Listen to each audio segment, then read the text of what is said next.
What's up, Joseph? What's going on, Charlie? How are you this week, pal? Good, man. Good. How was your week? Not too bad. Just started a new job. It was cool. Nice. What about you? I know you're getting ready for your sister's wedding. Dude, I gained like 15 pounds in the weekend. I've eating nothing but friggin' pasta and carbs and whatnot. And I was in Brooklyn for the rehearsal dinner, which was nice, but I am bloated. That's all right, man. It's all good. It'll be over soon, next week, right? Yeah, it's coming up next week, yeah. So we have a very special guest, Kelly, with us today. Kelly, hello. Hi. How are you? That was quick. Yeah, so we brought Kelly in. We're going to get a little bit of insight and feedback from Kelly and see what it's all about. So, okay, Kelly, what do you got?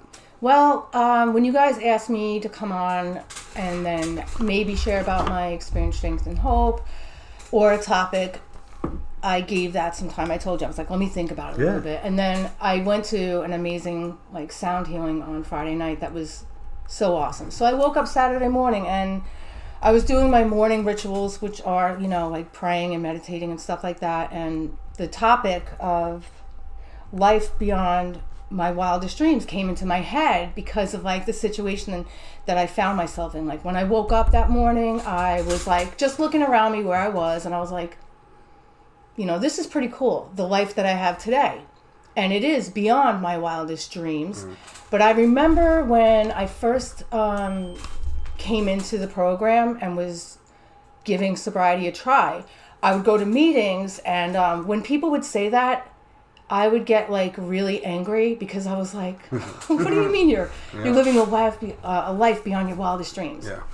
Because to me, I was thinking these people are rich, they've got no money problems. They're driving boats and fancy cars and that's what they're talking about, But as I stayed in the program and have gone through a complete metamorphosis over the last 6.5 years, I realized that life beyond my wildest dreams has nothing to do with any of that stuff. Money, where I live, the car that I'm driving, any of those things at all. It's all stuff that's on the inside now, stuff that's not tangible. Mm-hmm. You can't even see it. But I wouldn't have these things if I didn't stay and at least do the work that was, given to me, asked me to do, suggested, and had the willingness, to keep going to meetings and stuff like that. That's awesome. Yeah. For me, I was born an alcoholic.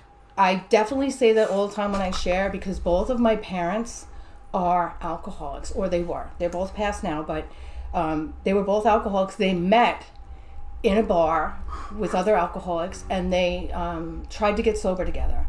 And my dad ended up sticking with AA, and I grew up around AA.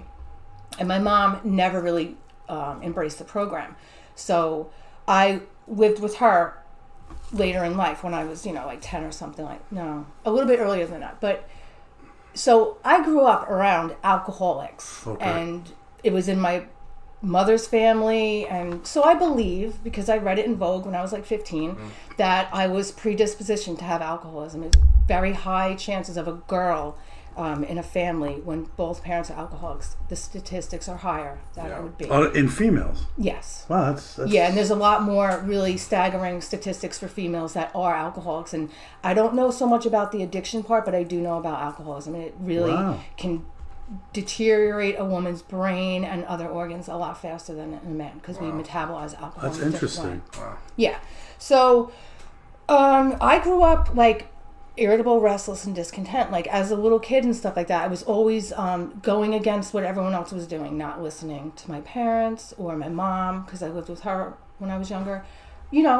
Just doing things like daring stuff. I never liked authority figures, and I was also very cruel. I would hurt little kids, physically hurt little kids, and my brother especially, he's in recovery also. Oh, that's good. Yeah, now he is. He went first. And it's just growing up like that. So when I first found alcohol, it definitely gave me the ease and comfort that I was looking for. It settled my nerves, I was 10 or 11 years old. Really? Yeah, it actually is not a good story. It was given to me by a family member, and they usually aren't. Yeah, it wasn't like I found it with my friends and had a really good time. It was, a family member, and he had not really good intentions for me when he was serving me alcohol and other things. So, but I did also feel that physical change in my body, like right away while I was drinking it, and I just put that in the memory bank. Like that really did something. Yeah. So, you know, fast forward a little bit, I started drinking with my friends when we were like 12 years old because we were bored. We were home during the summer. Her mom had like a fully stocked bar. We were supposed to go, you know, hang out with some boys, and I just did not feel right about that. So I needed liquid courage, and we found it. Yeah. So I was drinking in high school and middle school, and bringing like alcohol on the school bus in the morning and passing it out to my friends, and they were getting sick and I wasn't. And that's my story. Like everyone was always getting sick around me with the amount that we were drinking, but me. I never really threw up when I was out there drinking. Yeah. And I also took like a long pause in my drinking career. When I had my first daughter, I stopped drinking. And I didn't pick up again until I was about 28 years old. So I went a really long time without drinking, and, you know, my children really kept me busy. And it really wasn't a thing that I was thinking about at all. And this is a really good case point as to the progression of alcoholism. So when I was like 28, I made a conscious decision to pick up alcohol again because this... thing that went on in my life, you know, like whatever it was, like a life moment, it just really shook me, and I was like, you know what, screw this, like I'm not gonna, my dreams, all that stuff that I had kind of like went right to the wayside. It was life on life's terms, and I couldn't handle it, you know. Whatever was happening at that moment in my life, I was just like, this is bullshit, and I'm gonna get fucked up. So I did, and I drank for like on the weekends. I was a weekend warrior. I was a mom of 5, and I was doing really good. Were you a stay-at-home mom at that point? Yeah, okay. I was a stay-at-home mom. I managed very well at that point in time. I was drinking on the weekends, and I was walking home from my neighbor's house after drinking like insane amounts of alcohol, and I was like, this is really cool. I think that break that I gave myself like really gave me what I needed to like, you know, live successfully and drink. And at the same time that I look back now, I was also like popping pills whenever they came around. Like I wasn't seeking out the drugs, but that was, opiates were around back then, and people would be like, look what I got, and they'd give you one, and my dad had cancer at the time, so I was popping whatever came my way. And I also really loved those too. And I was addicted to like Ripped Fuel back then. I don't know if you know about Ripped Fuel, but it was like sold at GNC. No. And it was like this stuff that you used to take before you would work out. And it would make you go crazy. It had guarana in it. They make it. It's just a little different. It's horrible, but I loved that feeling of being really jittery. Yeah. And I had all these kids. Redline. And I was up at like 4 a.m. and going to bed late at night because I was taking care of my kids. Yeah. And another thing, like I like to think about all the time, is I posted it a little while ago on Facebook, is functioning alcoholics. Yeah. You would really not be able to look at me and say that I had a problem. My house was clean. My kids were going to school every single day with lunches made. Like everything was cool. Yeah. So, but that's the progression of it.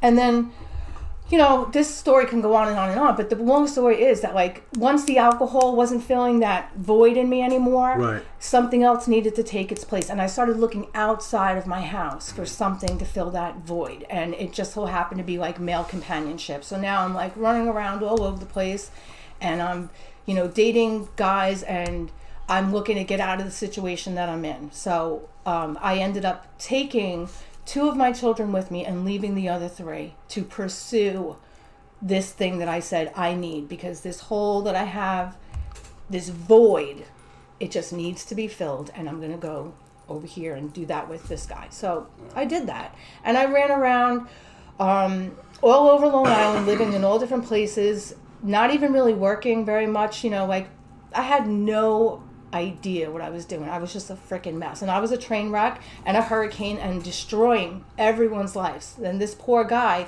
that opened his doors to me and let me and my kids come and live there, you know, he got the brunt of that. But and then, you know, I found myself in another relationship not too short after that, and that's when I found drugs, and that was a whole nother story. So that did not last long. The drugs really took me down very quickly, and I was very aware that I had a problem and open with everybody about it, you know. Wow. But don't talk about my drinking. But yeah, I got a problem with drugs. It's the truth. I was more than willing to admit and handle that problem. It was a problem. Yeah. So I started my first outpatient program. I also went back to live with my children's father, where my other 3 kids were living, and I went into outpatient, and I did that for like 2 weeks, 3 weeks, or maybe more, and I drank on the weekends or whatever.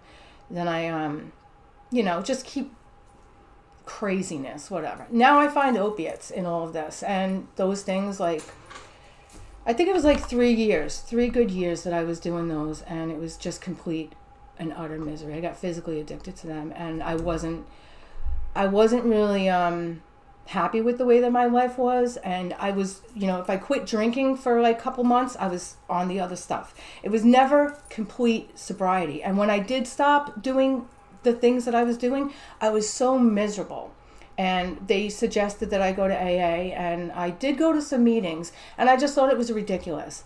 I hated when I walked into the room the way that I felt, like the anxiety, and then what I thought back then was fraud, fake people, like everyone's so happy. Yeah.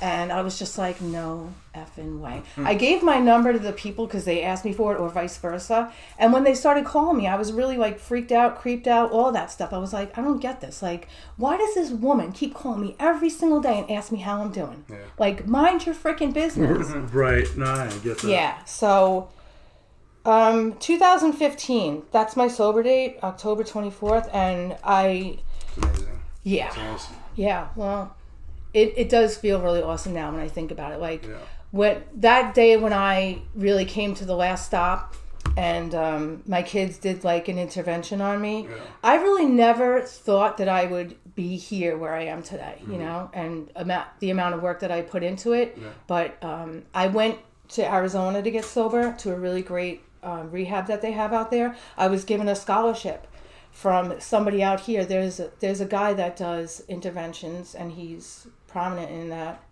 and he got me out there. And I was talking about it the other day, I'm like, I still don't know who scholarshiped me in. Like, somebody paid for me to go there, like the initial bump. Wow. And then their program has you working off your debts there, like whatever you incur. Right. So by the time I came back here, I had like 5 or 6 months. I think I picked up my 6 months chip.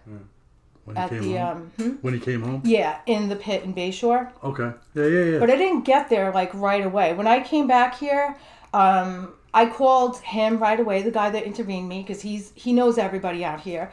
And I said, I'm coming home and I'm going to need like support. Because I did want to keep what I had. Absolutely. I pretty much loved the life that I was living. Like every day I would wake up not looking to get high, not looking to drink, not doing any of the stupid stuff that I was doing before. And I felt good, which is something I could never do when I didn't have those substances. I never felt good. I was miserable, and I would make you miserable because I was miserable. And I really mean that too.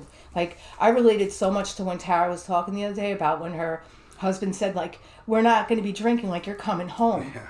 Oh, you dig your heels in now and you fuck this guy up because now you're not going to be able to have a drink. Like, I remember my kid's father would take me out to dinner, and he'd be like telling me before we get in there, like, you're not drinking tonight. And I'd be like, oh, really? Well, guess what then? I'm not eating either. And I would sit there like a miserable bitch. And this is just the alcoholic brain. Yeah. So, yeah, I get back here, and he did hook me up. He had a woman meet me at a meeting in Amityville, and she became my sponsor, and she was wonderful. And I connected with a bunch of other people, and I started going to meetings. I also returned to my job, which was, I was a phlebotomist at the time. I went right back into that. And I started falling off of the meeting game a little bit, because now I'm back with my children, with living with their father, working and doing all these miserable things. Yeah. You know, that's just what happens. You have to go right back to life. Yeah. And I started falling off of the meeting game because I was tired when I got home from work, and you know, and I still went, but not like every single day. Yeah. So I just remember the pain got so great that I was in this meeting one night in Farmingdale, a women's meeting, And when it came time to like raise your hand and share, I raised my hand and it was just like a big blubber of like tears and snots and red face that I was going to kill somebody. And I knew exactly who I was going to kill. And I said, I'm miserable, I'm miserable. So the lady came up to me after the meeting. And that's why sharing from the heart and honestly is important. Because someone came up to me afterwards because I had the burning desire. Yeah. Somebody was going to die. Yeah. And she said, where do you live? What times are good for you to go to meetings? Because you have to find something that works for you. Yeah. And it just so happened that 6 a.m. really worked for me. I was a morning person. I'm not a night person. And she walked me down to the pit that morning on a Monday morning. She said, I'll meet you there and I'll walk you down. And she did. And I found all these great people. I found my best friend Kelly there, and that was it. I was like off to the races with meetings after that. I stayed. I left my job at like 6 months back in October when I was celebrating my year anniversary. And then you know, from there I just continued to build the foundation. I found my home. Yeah. I found the good sponsor that I had who was like really big into service. Like she had me on a committee for the Eskipod committee when they were doing that convention. I think it was 7 years ago. Okay. And now they're doing one again. It's going to be in October at my 7-year anniversary. So the 24th, you said, right? Yes. Nice. Yeah, definitely. So when I was thinking this weekend about life beyond my wildest dreams, it's because everything that has led me up into this moment today has been because of sobriety, has been because I put down the drinking. I stopped doing drugs, and when I started feeling the peace and serenity that was in my life because I was replacing it with sobriety, I wanted more of that. And like I got introduced to like all kinds of really cool stuff. I met people that were in recovery. I met people that are they have groups because they lost children in, from overdoses. Like there's organizations for that, and I met them. I received a scholarship to the Holistic Center for Soulful Living. That's awesome. Yeah, I started going into yoga studios and just like dabbling in that. And I went in there actually looking to just improve my flexibility and like do something cool. I had no idea that it was such a spiritual thing. I really didn't. And that's where I really met, the core of myself, like my higher power. All of that stuff came to me when I was doing yoga like 4 years ago. And the Holistic Center, like I said, I got a scholarship to go there. They have a recovery scholarship. They still have this recovery scholarship. I am always telling people, go on this website, fill out the application, do the scholarship. Hey, That's amazing. Speaking to someone yesterday about Yes, that. you were, because I'm always telling people to do it. Yeah. Like, do this. Yeah, she's doing that She's too. going to do it, Yeah. and I'm so proud of her. I even talked to her yesterday. I was like, not only did you fill out the application, and you already sent your paperwork in, but you called them too. I was like, this is a good sign to me. Like, you're going to do it. That's funny, because I told her the same thing, because Yeah. she just seems she needs to get her mental stability in check. And maybe all this other stuff will fall into place. And that was cool. Yeah, that's That so weird. is We true. discussed that yesterday. Yeah. But anyway, sorry. Yeah, well, because, like, yes, I had to treat my alcoholism and my addiction, but my personal story has a lot of trauma in it, like a lot. Yeah. And trauma from all different types of things, growing up in an alcoholic home, all of those things. So when I put down the drinking and the drugging, I really had to address all of the trauma, because for me, particularly, trauma leaves you in a heightened state of awareness. It leaves you in like it's flight, fight, or freeze. I was hypervigilant all the time. Like, I wanted to mention this to you guys. The fact that I was coming here today to meet with you two alone in this room, this would have never happened 7 years ago. I could not be in the room of men for anything. I would have a panic attack. And then the panic would lead me to get angry, because that's my first line of defense, is being angry, because it's like a bear, you got to be bigger than the bear. So I was angry Kelly. Ask anybody that knows me from years ago, and they'll tell you, like, when I first came in, I was a nasty woman. And it wasn't because that's who I am. It's because I had to be that. I had to protect myself. So I thought about that. I was like, wow, I'm going to this place, I'm doing this thing, and I couldn't do this before. What's the uncomfortability of that, though? What goes through your head? Back then? Oh, well, it has to do with traumatic events that I've been through. You know, it has to do with the encounters that I've had with men. Gotcha, okay. Going far back into childhood, going back to family members that just couldn't, contain themselves or act appropriately. Gotcha. Around the child. So I didn't mean to. Yeah, no. This is all good stuff because this shapes who we are. And like alcohol, they say alcohol and addiction. You're not just treating alcohol and addiction. You're treating trauma, anxiety, depression, all this stuff. So all of those things had to be addressed in me. And like I remember when I first got to Arizona, I had to do intensive outpatient, and I did tell my higher power, God, whatever you want to call it, I'm willing to do anything to get sober.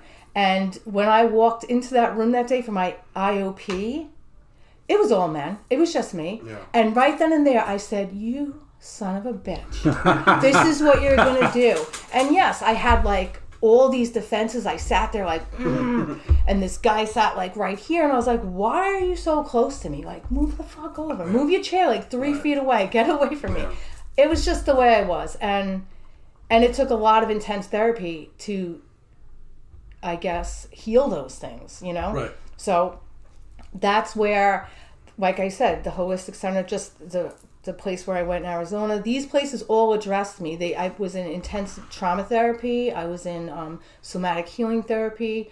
The Holistic Center gave me, oh my God, like just crazy amounts of therapy, all for free, all on their scholarship, all available. And I did all of those things. And like every day that I wake up now and I look at where my life is today, the things that I'm doing, and how I don't ever think about using or drinking. And I know that like a lot of people will share like, yeah, I think about it, or maybe they're triggered about certain things, and that doesn't come into my head. Like, really terrible stuff has happened to me on a daily basis in sobriety. I lost my mom, and it wasn't like a traumatic thing, but yeah, I lost her. I've lost relationships with people. I've been homeless in sobriety. You name it. None of those things have ever occurred to me like, now would be a good time to go get a drink, or let's go get some drugs. Absolutely. I've had it all around me, and it's like not the answer. Anything. No, because I believe that I have not just somebody I know says like you have to master step one. I am convinced that I'm an alcoholic. Right. Convinced. Mm-hmm. The sound of having one drink to me sounds the most stupidest thing in the world. I've never wanted to go out with the girls and have a drink. Yeah. What's one drink? What is that? I definitely wanted to go out, and I wanted to get wrecked. I wanted to get messed up. I wanted to do really crazy things, and I did them. But I think that coming into the program, it addresses alcoholism and addiction, and the steps definitely like clear that pathway that's inside of you, so you can open your heart and mind up to maybe the possibility that there is something out there, like the grand orchestrator who's just setting the music for all of us, and then everything else is up to you, your responsibility. Absolutely. It was my desire to heal all areas of my life. Right. I got my commercial driver's license in sobriety. I never thought that I would be able to do something like that. I didn't even picture myself being a school bus driver. Yeah. But I'm responsible now for like driving sometimes probably like 45, like little people, big people, all around, all distances, safely. Yeah. I can't even believe that those things happen, but they happen today because of my willingness to not just stop drinking, not just stop using drugs, but also to fix the issue that was underneath all of that stuff. Right. Because I think there is something underneath all that stuff. And yes, I was born an alcoholic, but it still, there was a lot of stuff that added to the pieces, of why I was doing all the things that I was doing. Well, it kept manifesting into very more and more. Yeah. My birth father is a heroin addict. I don't really know him. He's dead now, but he was a heroin addict, and that's the reason why my mom skipped on him when I was a little kid. So I met him once since I was 2. When I was 20, I met him, and whatever. I mean, I just met him, but my mother was remarried to my stepdad, who I call my father. Yeah. So my son is named after. I'm the 4th of my generation, but I named my son after my stepdad because he raised me. But yeah, I obviously had that in my apparently my whole father's side of the family had issues. Well, not all of them, obviously, but there was a lot of it in that. So you kind of, I do believe what you're saying is correct. Even your mom was just saying, it's in the family too. So Absolutely. You do get born into it. I do believe that. I do believe that. Show me a family that says that they don't have addiction. And I'll find it. Yeah, it's somebody. Yeah, of course. You're addicted to something. Yeah. You might be addicted to shopping, drugs and alcohol, eating. Else, You might be addicted to sex. You might be addicted to chaos and dysfunction. Absolutely. 100%. That was me for a while, a long time. Yeah, I've met a lot of people, and even though people might not like use drugs like I did or drink like I did, I can work. Yeah. You could be a workaholic. Absolutely. I've seen addiction manifest in people in all different ways, shapes, and forms. So there's nobody that doesn't have it. No. Yeah. I mean, so when you bring up the beyond your wildest dreams thing, I growing up, I grew up upper middle class. We lived in a big house, and I went to Ward Melville High School and went to college, Stony Brook College, had work and did other things like that, and everything was good. Like my life was all right. I owned a company for a long time. I bought a big house, but all that stuff. Like I was replacing like my happiness with buying shit. Yeah. Like my ex-wife was realistic. Her and I didn't get along as a couple, but I'd just come home with a Mercedes. Oh yeah, I got your car. Oh my God, you know what I mean? But I always just bought shit, thinking that was my. And now that I have nothing, I'm like so much happier now. Yeah. It's like the weirdest thing because now I'm conscious of all my decisions. I'm not making hasty decisions. I mean, I'm like anything I did, I was drunk when I did it. Yeah. I went to buy a brand new car. I'd be drunk when I'm in the show. Yeah. And then you just, I'll take that one. And the guy's like, it's this one. I don't care how much, whatever. Who gives a fuck? Yeah. Or go shopping or whatnot. Like you do stupid things. Yeah. And you don't realize, Absolutely. And it doesn't make sense because, like you said, it took you all this time, which is great. I mean, you have a wonderful story. It sounds like you got your shit together, and I don't. Well, no one's got their shit together 100%. I get that. But I'm proud of that today. You know why? Because if you're going around telling people that you have your shit together, you're lying to everybody. No, of course. Yeah, no, of course. That I understand. I'm just saying it's just funny how your brain thinks differently after you get over all of those crazy things. I mean, we speak about trauma a lot on here. Yeah. I can't relate my trauma to anyone else's. Whatever it is, you got hit by a car as a kid. That could traumatize you for life. Yeah. But I also say there's plenty of people that have tremendous trauma that aren't addicts. Yeah. Right. You know what I mean? They just learn to deal with it in a different manner. Yeah. We tend to try to. Yeah. Hide everything. I also believe that's because they've never been given the opportunity to do some drugs because that could be the case too. Yeah. I took my daughter the other day on Friday for a tooth extraction, and they have to sedate you for that. Yeah. So she was just reliving that whole moment with me, and I love going to get my teeth ripped out because I really do. Thinking is just I had to go do that a couple months ago, and Yeah. I can't tell you how excited I was. Yeah. Put the needle in my arm. Yeah. I got you. It's funny. So, and her and I were talking about it, and she was just saying that she was talking about how great the dentist was and everything, and they used Twilight on her, so she was very aware of everything that was going on around her, but she felt like she was having the best time of her life. Yeah. And I looked right at her, and I was like, well, that's how I used to feel all the time. That's why I was so attracted to that stuff, because even though everything was so fucked up all around me, I really felt like I was having a good time. That stuff just is, that's what it does to you. So if these people that are dealing with their traumas or whatever they're doing, if somebody didn't give them the choice and they actually experienced that stuff, they would be like that. Right, off the races. Yeah. Like everybody else. I get it. So I identified what you said in the beginning too about filling that void, because that's what I did for years. I was constantly filling a void because one, I hated myself, and two, honestly, I didn't know how to live without drugs or alcohol for a long ass time. But obviously you've had the spiritual awakening, right? We could see it on you. But I had a question. Did life beyond our wildest dreams, did that start as soon as you had a spiritual awakening, or is it something that took time? It's definitely taken a lot of time. It's taken a lot of time. And also you have to be able to look at your life and say, this is better than anything I could have ever hoped for. Yeah. Like you were just saying, you grew up in a really nice lifestyle, right? Yeah. I didn't grow up in a life like that. Like I grew up different, you know. It was always something, but it could always be worse. And it has gotten really bad. But when was it? I want to say like 4-5 years into sobriety, probably right around the time the pandemic was about to hit us and we didn't know yet. A couple years ago. Yeah. I went through this thing that was like kind of like the dark night of the soul, where I had already experienced sobriety. I've already experienced the spiritual awakening and all those great things. But I also was accustomed to a certain lifestyle. Like I had a relationship with someone that was very much into buying lavish things, and I lived in a nice place, and I drove a nice car, and those were contingencies on me staying in the relationship with this person. But being in that relationship wasn't real and it wasn't authentic. It was kind of like living the life I was living before when I was doing drugs and stuff, and there was always a payoff and a benefit.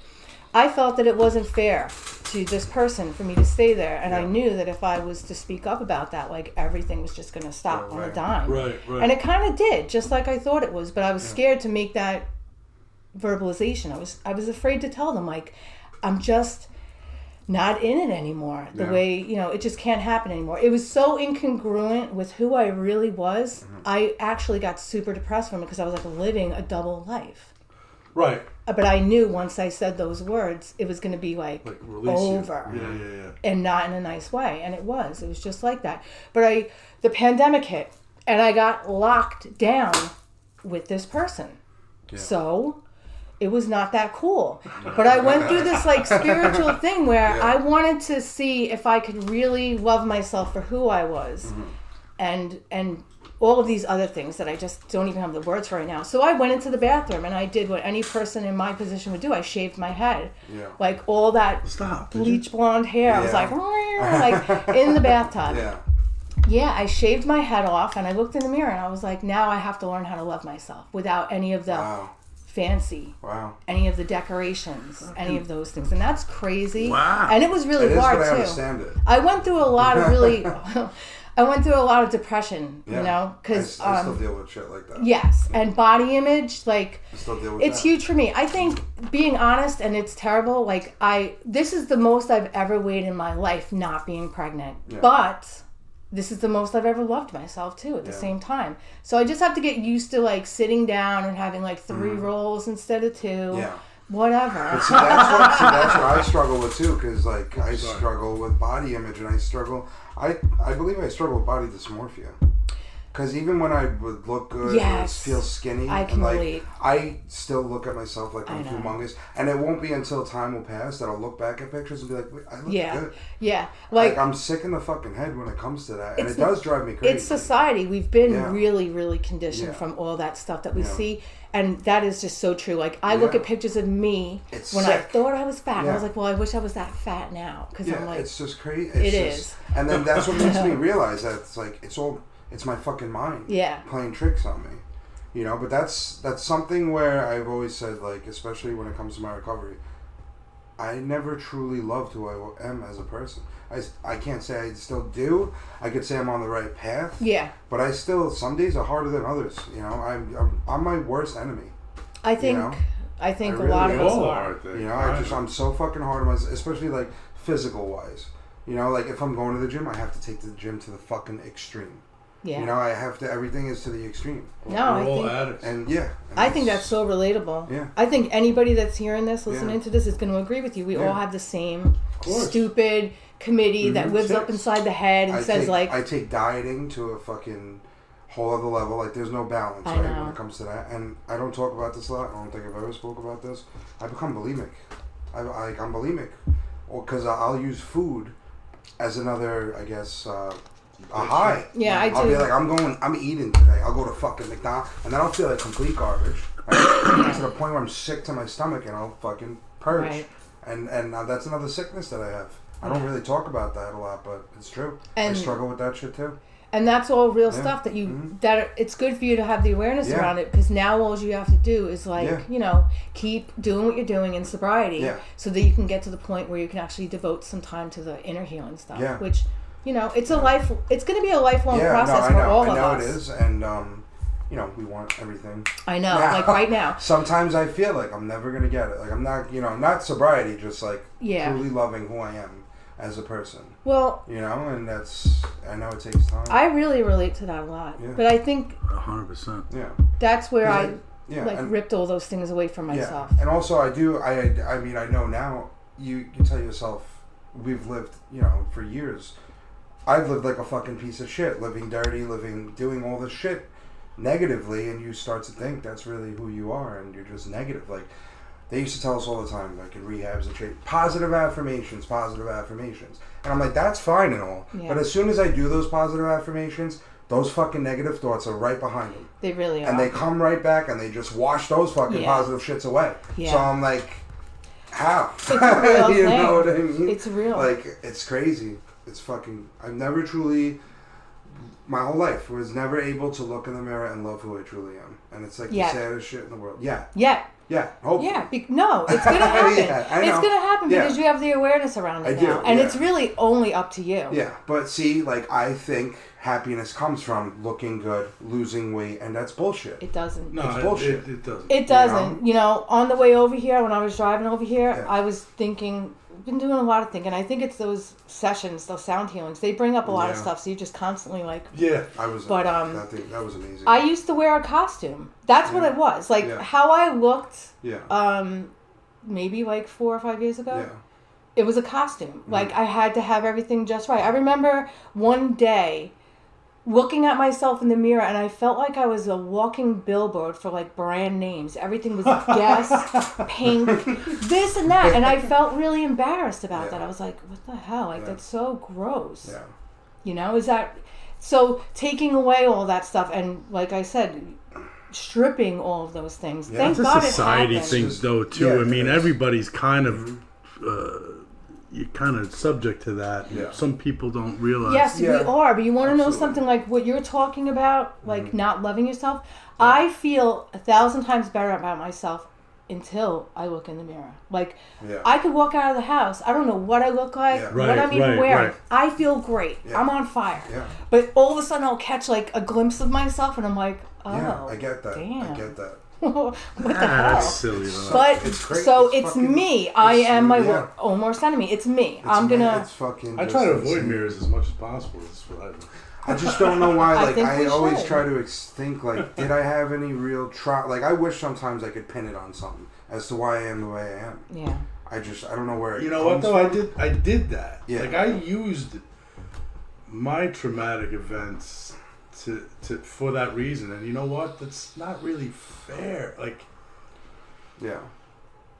as time went on, yes, did it trigger me to start drinking heavier? Yes, it did. Yeah. But as time went on, it was like, if my boss yelled at me at work, I'd be like, "Fuck this! I'm gonna leave on the way home." Yeah. And then the girl would say, "Oh, what's your problem?" I'm like, well, fuck you. My girlfriend died. Like, really? That's not why I'm drinking today. Yeah. You know what I mean? Yeah. So you're using it as I laid on that for a long time, and it was like, wait a second. Yeah. Fucking get over it, dude. Yeah. Not that I'm not saying I got over it, but I understand it more. Mm-hmm. Like things happen, and life goes on. You know what I mean? Yeah. Now it's like 25 years later, and I'm like, what am I? That's just one of my biggest fears. Is never.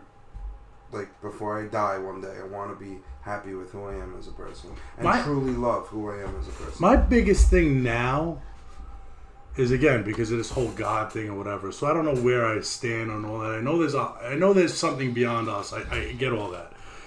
There's a whole nother topic. But I just don't want to live the life where I'm dead and everyone's like, yeah, that piece of shit's dead. Yeah. That's the way I look at it now.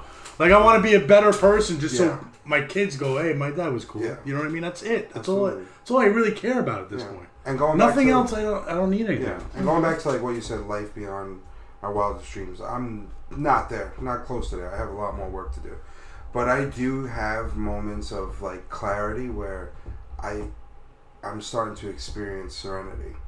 Like one night I was in Brooklyn. We were just hanging out by the Verrazano, and I felt almost like a high. Like I was for once, like one of the first few times, really present and enjoying the moment. My head wasn't racing. I was like living. I was really living, and it felt like a high. It was crazy, and I I can identify those moments that I have now, and it's truly incredible. And I want more. Well, that's why I chose the subject, because when you hear people say that at a meeting, you really think they're talking about stuff that you can hold. Tangible, right. It's not it has nothing to do with it. It was that moment that you had by the Verrazano. That was life like beyond your wildest dreams. I drove home from Brooklyn smiling. Yeah. Like, because I truly was. And that shit you're not going to experience drunk. Well, no, high. hell no. Right. So no. 100% I relate to that. So it's crazy how recovery's given me like that high almost that I would see, because the first time, like, I had a big pill problem too, and eventually, all that other bullshit, but the first time I got into pills was, I loved that feeling because I felt that warmth. My mind stopped. Yeah. And it wasn't, and I'm like, I want to feel like this all the time. Yeah. And it gave me that clarity, if that makes sense. Now 100%. I'm experiencing that clarity without it in sobriety. Right, 100%. And it's just those little moments that I'm having, like, I'm on the right path. That's I'm miraculous. doing the right thing. That's what it's supposed to be all about, is experience that stuff without having to alter yourself and in I some could way. honestly say, because this isn't my first go around, I've never put this much work into myself, especially with John. We dived into the steps. Because the first few months I got out of rehab, like, I'm talking to, I don't even remember shit. I was all over the place. When we were having coffee earlier, how you come out of fucking rehab, you're on like 8 fucking medications. You know what I mean? Yeah, and, it's, yeah. And like, I'm not saying everybody should do medication. this, but I stopped the antidepressants. I just stopped them. I'm like, I don't want to fucking be on shit anymore. I don't. And, maybe I shouldn't have did it the way I did it, but now, like, I'm on nothing. So like, what do they say all the time? You get your feelings back and you get your feelings back? Yeah. Like, I'm feeling everything. Yeah. And sometimes it sucks, but a lot of times, like, it makes me realize I'm present. Yeah. But the most important thing, too, is, like, I can identify shit. Like, I'm able to stop and, like, think. Like, I can think clearly, like... Yeah, and you're going to make better decisions that way, too. Like, so that in itself is, like, life beyond my wildest dreams, because I don't know how to live, bro. I really don't know how to live without the chaos, and that's what this fucking shit's Oh, what's interesting about what Kelly just said is she's been still learning how to live over the last 7 years. Of it. You never stop learning. No. You can always continue to grow. Yeah. And it's a beautiful that's beautiful. And it's now you can be proud of yourself for accomplishments you make. You can be proud that you're present with your children. You can be proud. You know what I mean? Yeah. It's definitely better than fucking... Miserable. A boat or it's such a shit. the stuff that I've gotten. Yeah. You can't buy it in the store, and I say it all the time. It's super important. I mean, I think that it's amazing. It's yeah. It really is, and that's like you were saying before. Like, how do you just have one? So the other night we were hanging out in the pool. Like, my mom was having a margarita. And I was like, how do you... She's like, because I have one, and, like, as soon as I feel good, I stop. And I'm like... She's Norm. I'm like, so what? Weird. I'm like, as soon as I do that, I'm going to want more until there's nothing left in the house. Then I'm hitting up a deal if it's something. Yeah, I was going to say... It's all coming right down. It's not even... Yeah, it's not even one drink anymore. When I think about, like... There have been times in early sobriety where I have thought about, like, what would happen if I had something? Yeah. Well, I'm going to have a drink. Yeah. Then I'm going to need this. Yeah. I'm going to go buy a pack of cigarettes, too, because I need the cigarettes with... Yeah. It's never a drink. It's sick. But honestly, now I don't fantasize it. I can say I'm part of that no matter what club, because there's no reason to pick up. Right. Regardless of what it is. There's just no... It's just not... It's not the answer. And I was at... I think I spoke about it last week, or 2-3 weeks ago, I was at a 60th surprise birthday. And I just had a moment where I was staring at the champagne glass and just thinking, like, it's that easy. I could, like, it's that easy. Yeah. I could just... Well, alcohol is just so fucking... Destroy everything. Yeah. I talked about this in the group. I think we brought it up last week, maybe, that, that's the one thing. Oh, the bar's over there. Yeah. Okay, cool, I don't drink. Yeah. And then everyone hounds you. Yeah. Well, that happened to me, too. I went to... You know what I mean? It's like, what are you... I don't drink. Leave me alone. They weren't hounding me, but it's just like... why don't you drink? The cooler's here. If you want liquor, we got liquor. And then I'm like, okay, thank you. And then I pass them again. It's, I don't see a drink in your hand. I'm like, I'm okay, Yeah, you need to explain why It's you don't very drink. annoying. But didn't get Nothing to that. else. Didn't I get went that. to a hibachi once, a couple years ago, with the kids, the whole family, and you know how they do that thing with the sake at the Yeah. hibachi? I don't really like that because they really don't stop. They're worse than going to a family party. That Japanese guy really wants to like shove that sake out, and he kept coming back to me like he was going to everybody else, and he kept coming back to me. My kids all know, and they were just like no, but he wouldn't stop. And I was like, if this guy does this like one more time. He doesn't know. I'll drink that sake and then I'll beat the shit out of him. Right. Because that's what happened to me when I would get drunk. I would get violent with people. I wanted to fight everybody. Well, that was me too. Yeah. I used to love going out, drinking, and Yeah, it was getting into ridiculous. fights. It's like, I'm lucky to be alive today. I used to square up with people, men. Yeah. Like, It's stupid. crazy. Jesus. It's so dumb. I am really lucky to be alive. And We the all other are. day, I saw a post on one of these groups against fentanyl, and they had like all the bags of the blues like lined up because somebody just did a big bust somewhere. They got like 10,000. Did you about repost that? I might have. I thought I saw that I too. thought about not doing it, so I don't know if I did, but 10,000 of them pressed, right? Yeah. Killing people. Yeah. I would have never survived. I wouldn't be sitting here right now if I didn't stop doing those because Now it's just those, I could put down drinking Yeah. and go for days and weeks without drinking. Yeah. But those things, they had me. That was I my know. master. That was There was me. no way I could stop. That was me. Physically addicted. Yeah. The withdrawals were horrible. And I I knew- had It's funny you bring that up too, because like you said, you're lucky to be alive. That was when I was in my mid-20s. I was at my worst. It was dope. It was everything. I used to drive into Queens, pick up pressed fentanyl pills, snort them, and nod back home on the LAE.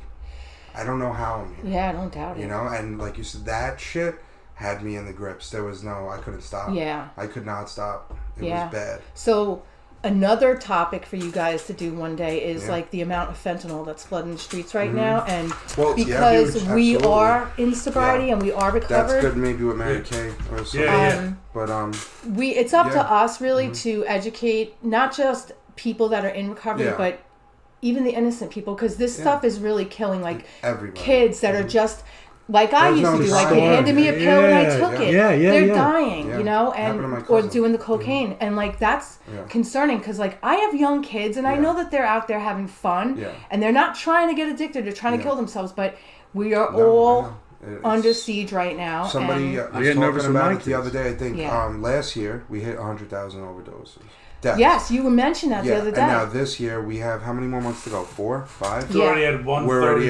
We're already over yeah, 100,000. yeah, it's at 130. We already Right. hit last year's And we quota. really need to start And we still looking have and like 4 months. questioning the powers that be, because if you think about it, I just said they just banned you're not allowed to buy whipped cream anymore in the store if you're not 21. Yeah. But You got Kratom yet everywhere. you've got Kratom at the gas Well, big stations. farmers making the money. Right, So they're that's what the making problem money is. and they're also fulfilling a lot of other agendas at the same time, which is like crazy. But it's bad. It's just gonna get worse too. yeah, this is not when AA was first formed, like 83 years ago or whatever. Yeah. They were battling alcoholism, Yeah. and they did a great job. Yeah. He came up with the program. Mm-hmm. It went. People did their 100%. steps in 24 hours, Yeah. very quick, 100%. cut and dry very easily. Yeah. And now it's very much complicated. Mm-hmm. It's been watered down. There's a lot of slangs and a lot of slogans and a Yeah. lot of stuff that really gets people confused. Cliches, as you would say. Confusion. Like when you come in and you're bombarded right away with stuff about like 90 meetings in 90 days Yeah. and all kinds of stuff. Even sponsorship. That's a confusing subject for a lot of people. Sponsorship is not somebody that you are. Don't anyone get offended out there, but like call this person every day and shit all your problems on them. Yeah. That's not what a sponsor's for. Right, No, right. A Take you through the sponsor steps. is someone that already did the steps. Yeah. They've remained sober for a consistent amount of time. Yeah. Now they can show you exactly what they did. Yeah. And that's what a sponsor's for. Yeah. You know, it's not a therapist, it's not an advice giver. Yeah. Like I can ruin your life very quickly because I've ruined mine in sobriety. I've made bad choices in sobriety. Yeah. I fuck things up all the time. I have no right Yeah, giving I get advice that. or steering somebody's life in any direction. get that. I If you understand want to work the steps with me, if you want to read the book with me, if I'd love to do that because it keeps me sober for another 24 hours. But other than that, I don't ask my sponsees to call me every single day. I'm really, really a busy person. Yeah. I have kids. I work. But I will stay on the phone with someone and, talk to them if things need to be talked about. Yeah. See, that's my thing with John. But I don't deal with that poor me stuff or the victim. I'm not going to sit there and tell you that, wow, that's really messed up. It's like, what part are you playing in that? Well, the whole fucking thing. You're not a psychologist. The whole thing with recovery is it's trying to show us not to be the fucking victim anymore. Yeah. Yeah. John used to get on my case in the beginning, like, why don't you call me every day? I'm like, well, I understand. I don't call you every day because today was a great day for me. Yeah. I had a good day. Yeah. And then I do reach out to John. Don't get me wrong. Yeah. We speak every other day, every two, 3. But I don't feel the need, like, all right, I'm on my way home from work. Yeah. Let me call, hey, John, how's your day? Good? Mine too. Hey, what are you doing now? Going to my kid's baseball game. All right, I'll see you later. Yeah. Click. What's the necessity of that? This is going to ruffle a lot of people's feathers, and that's okay. But the thing is, I understand why that is told to people. Because we are isolators. We're master isolators. And it's to get you used to picking up the phone and dialing. I know somebody, matter of fact, my sponsor, she tells me all the time, like her sponsor at the time would say, call me every day. And she would call, hey, what's up? How you doing? Okay, good. Click. The woman would just hang up on her. Just wanted her to pick up the phone and use it. Get used to using it. I get that part too. But see, that's the thing. You have that choice. Like, you're not married to your sponsor. No. Right? And, feelings do get involved and shit, but like, you find one that fits for you. Yeah. If you're looking for somebody who you know what I mean, and you need that. That's why I love John, because he doesn't break that route. Balls about but stuff. like you said though, a sponsor's job is to only take you through the steps. You can make a really good friend in a sponsor. Absolutely. Once you go through your step work with them and you start to heal and stuff like that, you guys could be like awesome together as friends. Like my dad had lifelong friends in AA. 100%. And hung out with his sponsor, who I didn't even know at the time. I was with John for 3.5 hours on Friday. Just bullshitting. Yeah. But it's like, all right, cool. You know what I mean? And other people chiming in. Obviously, we're talking about recovery and stuff, or a subject matter of that type. Yeah. And everyone's chiming in. That's cool. But I don't... Bro, I am not calling you every day. I'm just not doing it. I think I was bad with that stuff, too. Yeah. And it's just because, like, I was talking to Mike about this the other day. When I submitted that I was going to go into rehab, I had to board a plane, I think at JFK, without a chaperone. Not a lot of people do that when they're first getting clean. Like, a lot of people have to be hand-delivered to their rehabs. Yeah. But I went to the airport. My sister dropped me off there. I had a pocket full of cash. I didn't even know till I was like a year sober that I could have went to the bar at the airport and got trashed. They hand-delivered me. And then went to rehab. I didn't know that. I was really like, wait, damn. Guy was calling me as soon as he seen the plane. Yeah, but you knew you needed it then. Yeah. I was really ready. I was done and ready. I had tried probably for the last 6 months before I surrendered to detox myself off of the opiates at home, which was horrible. Yeah. It's the worst. It is the worst. I remember not even being able to sit in the chair. Like, just, of course. And then I think I was smoking pot to help with the symptoms. So, like, but you know what? Like, it's one thing or another. I got to say, because I was in Arizona as well, that Arizona that's when I started taking a look at myself. That was the third time I went And you away. were in Phoenix? I was in Phoenix. I was at Desert Cove Recovery. I was up in the mountains in Prescott. You call it Prescott? Or Phoenix Scottsdale. And it's spelled Prescott, but when you get there and you're from New York and you say Prescott, they say Prescott. And I was at Compass Recovery. They're still standing. It's an amazing place. The recovery out in Arizona. Shout out to Mo and Timmy. That's like three or four people that told me that too. It's just like serene. Mm-hmm. Like driving around the mountains, it's beautiful. See, I needed to be thrown in a fucking brick piece like a jailhouse. To get I did a 90-day program out there. And I wound up staying out there for like a year. I was in a sober house out there, and that's when I really started realizing, like, I got a problem, and it's just, and I unfortunately didn't get it that time, but that's when I started taking a look at myself, and since then I started taking recovery seriously. Well, anyone that when you hear about people relapsing and making it back, I don't want to take away from anything that they've done, but like. No. Relapse is not always a part of recovery. No, because it doesn't have if you're really in it to win it, Yeah. Absolutely. There's We actually something. had a speaker that did that a couple weeks ago. It said, Yeah. I never relapsed. I get really and I don't believe in curious. that. No. Which is Because we don't want to go around Kind of. like coddling people and patting them on the back. Yeah. And it's not saying anything wrong about anyone that has gone back out. 100%. Let's just call it you've gone back out again. Once you come You aren't in, ready. stay You in. just weren't ready. Right. Yeah, You're- I wasn't ready. Yeah, Nowadays, especially you're not. with It's not even experimenting anymore. Yeah. You're actually playing Russian roulette because you're 100%. dealing with poisoning. It's 100%. fentanyl Well, poisoning. now you're going to end up dying. Yeah. That's people. fine. Fentanyls and everything. All right, let's wrap up. Yeah. Kelly, thank you very much. Thank By you the so way, much for coming on. You're super Yeah. insightful. I know millions of people that you help out. Millions? Well, not millions. But Ooh, many people. like McDonald's. I speak to people and they all. That's pretty refer cool. to I mean, when a I lot. met you, I That's latched on It's to you. it's pretty cool stuff. Yeah, you and you were always have listening. something Yeah. very insightful. You to helped say. me spiritually all That's the time. pretty cool because I All think the I time. that day I shared at the meeting. I was like, Yeah. "Fuck it all," but I Well, wasn't you on the know- drink. But no. I was having like a really No. shitty Me and time. you- You don't Every time jam we talk- Jesus down my throat, so I like No, that. we don't. I'll you never don't talk jam about. Me Jesus. and you don't talk about a higher power. We always mostly are talking about spirituality. That's Yeah, of another course, podcast. 100%. Yeah, 'cause- Yes, absolutely. We'll have you back again for sure. cool. Yeah. But all right. You got anything else you got to say? You have any announcements or anything? I mean, the camp out's coming up.